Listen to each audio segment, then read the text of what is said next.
Royal Challengers Bengaluru ತಂಡ T20 cricket ಇತಿಹಾಸದಲ್ಲೇ ಹಿಂದೆಂದೂ ಕಂಡರಿಯದ ಹೊಸ ವಿಶ್ವ ದಾಖಲೆಯನ್ನು ನಿರ್ಮಿಸಿದೆ. ಮುಂಬೈನ ವಾಖೆಂಡೆ ಸ್ಟೇಡಿಯಂನಲ್ಲಿ ನಡೆದ ಮುಂಬೈ ಇಂಡಿಯನ್ಸ್ ವಿರುದ್ಧದ ಪಂದ್ಯದಲ್ಲಿ ಮೊದಲು ಬ್ಯಾಟ್ ಮಾಡಿದ ರಾಯಲ್ ಚಾಲೆಂಜರ್ಸ್ ಬೆಂಗಳೂರು ತಂಡ 20 ಓವರ್ಗಳಲ್ಲಿ 240 ರನ್ಗಳನ್ನು ಕಲೆ ಹಾಕಿದ್ರು. ಈ ಗುರಿಯನ್ನ ಬೆನ್ನತ್ತಿದ ಮುಂಬೈ ಇಂಡಿಯನ್ಸ್ 20 ಓವರ್ಗಳಲ್ಲಿ 222 ರನ್ ಗಳಿಸಿ 18 ರನ್ಗಳಿಂದ ಸೋಲೊಪ್ಪಿಕೊಂಡಿದೆ. ಈ ಗೆಲುವಿನೊಂದಿಗೆ ಆರ್ಸಿಬಿ ತಂಡ ಟಿ20 ಕ್ರಿಕೆಟ್ನಲ್ಲಿ ವಿಶೇಷ ವಿಶ್ವ ದಾಖಲೆಯನ್ನು ನಿರ್ಮಿಸಿದೆ. ಹೌದು, ಟಿ20 ಕ್ರಿಕೆಟ್ ಇತಿಹಾಸದಲ್ಲೇ ಇದೇ ಮೊದಲ ಬಾರಿಗೆ ರಾಯಲ್ ಚಾಲೆಂಜರ್ಸ್ ಬೆಂಗಳೂರು ತಂಡ ಸತತವಾಗಿ 4 ಪಂದ್ಯಗಳಲ್ಲಿ 200ಕ್ಕೂ ಹೆಚ್ಚು ಸ್ಕೋರ್ಗಳನ್ನು ಗಳಿಸಿದೆ. ಅಲ್ಲದೆ ಈ 4 ಮ್ಯಾಚ್ಗಳಲ್ಲೂ ಆರ್ಸಿಬಿ ತಂಡ 200ಕ್ಕೂ ಹೆಚ್ಚಿನ ರನ್ಗಳನ್ನು ಬಿಟ್ಟುಕೊಟ್ಟಿದೆ. ಈ ಮೂಲಕ ಟಿ20 ಕ್ರಿಕೆಟ್ನಲ್ಲಿ ಸತತ 4 ಪಂದ್ಯಗಳಲ್ಲಿ 200ಕ್ಕೂ ಹೆಚ್ಚು ಸ್ಕೋರ್ ಗಳಿಸಿ ಅದೇ ಪಂದ್ಯದಲ್ಲಿ ಸತತವಾಗಿ 200ಕ್ಕೂ ಹೆಚ್ಚು ರನ್ಗಳನ್ನು ಬಿಟ್ಟುಕೊಟ್ಟ ವಿಶ್ವದ ಮೊದಲ ತಂಡವೆಂಬ ಅಪರೂಪದ ದಾಖಲೆಯನ್ನ ರಾಯಲ್ ಚಾಲೆಂಜರ್ಸ್ ಬೆಂಗಳೂರು ತಂಡ ನಿರ್ಮಿಸಿದೆ. ಮುಂಬೈ ಇಂಡಿಯನ್ಸ್ ವಿರುದ್ಧ 2026ರ ಇಂಡಿಯನ್ ಪ್ರೀಮಿಯರ್ ಲೀಗ್ ಟೂರ್ನಿಯ ಪಂದ್ಯದಲ್ಲಿ ವಿರಾಟ್ ಕೊಹ್ಲಿ ಅರ್ಧಶತಕವನ್ನು ಬಾರಿಸಿದ್ರು. ಆ ಮೂಲಕ 5 ಬಾರಿ ಚಾಂಪಿಯನ್ಸ್ ವಿರುದ್ಧ 1000 ರನ್ ಗಳಿಸಿದ ಮೊದಲ ಬ್ಯಾಟ್ಸ್ಮನ್ ಎಂಬ ದಾಖಲೆಯನ್ನು ವಿರಾಟ್ ಕೊಹ್ಲಿ ಬರೆದಿದ್ದಾರೆ.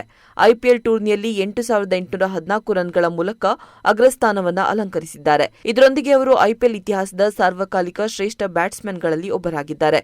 ಇನ್ನು ಅದೇ ರೀತಿ ನಿಧಾನಗತಿಯ ಅರ್ಧಶತಕವನ್ನ ಬಾರಿಸಿ ವಿರಾಟ್ ಕೊಹ್ಲಿ ಟೀಕೆಗಳಿಗೆ ಗುರಿಯಾಗಿದ್ದಾರೆ.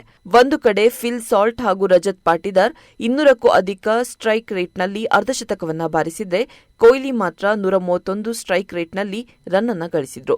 ಅರ್ಧಶತಕ ಸಿಡಿಸಿದ ಬಳಿಕ ಹಾರ್ದಿಕ್ ಪಾಂಡ್ಯಗೆ ಔಟ್ ಆಗಿ ಪೆವಿಲಿಯನ್ಗೆ ತೆರಳುತ್ತಿದ್ದ ವೇಳೆ ವಿರಾಟ್ ಕೊಹ್ಲಿ ಹತಾಶರಾಗಿರುವಂತೆ ಕಂಡುಬಂದಿತ್ತು.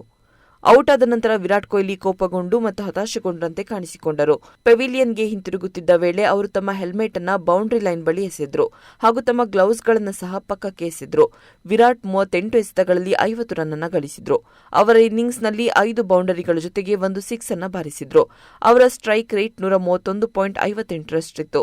ಇದಕ್ಕೆ ವ್ಯತಿರಿಕ್ತವಾಗಿ ಫಿಲ್ ಸಾಲ್ಟ್ ಮತ್ತು ರಜತ್ ಪಾಟಿದಾರ್ 200ಕ್ಕಿಂತ ಹೆಚ್ಚಿನ ಸ್ಟ್ರೈಕ್ ರೇಟ್ನಲ್ಲಿ ರನ್ ಗಳಿಸಿದ್ದು ಕೊಹ್ಲಿಯ ಅಸಮಾಧಾನಕ್ಕೆ ಕಾರಣ ಎನ್ನಬಹುದು. ಫಿಲ್ ಸಾಲ್ಟ್ ಹಾಗೂ ರಜತ್ ಪಾಟಿದಾರ್ ಅವರ ಸ್ಫೋಟಕ ಅರ್ಧಶತಕಗಳ ಬಲದಿಂದ ರಾಯಲ್ ಚಾಲೆಂಜರ್ಸ್ ಬೆಂಗಳೂರು ತಂಡ ಮುಂಬೈ ಇಂಡಿಯನ್ಸ್ ವಿರುದ್ಧ 18 ರನ್ಗಳ ಗೆಲುವನ್ನು ಸಾಧಿಸಿತು. ಆ ಮೂಲಕ 2026ರ ಇಂಡಿಯನ್ ಪ್ರೀಮಿಯರ್ ಲೀಗ್ ಟೂರ್ನಿಯಲ್ಲಿ ಆರ್ಸಿಬಿ 3ನೇ ಗೆಲುವನ್ನು ದಾಖಲಿಸಿದೆ. ಇಂಟ್ರೆಸ್ಟಿಂಗ್ ಮತ್ತು ಇನ್ಫಾರ್ಮೇಟಿವ್ ವಿಡಿಯೋಗಳನ್ನು ಮಿಸ್ ಮಾಡ್ಕೋಬೇಡಿ. ಈಗಲೇ ಸಬ್ಸ್ಕ್ರೈಬ್ ಮಾಡಿ.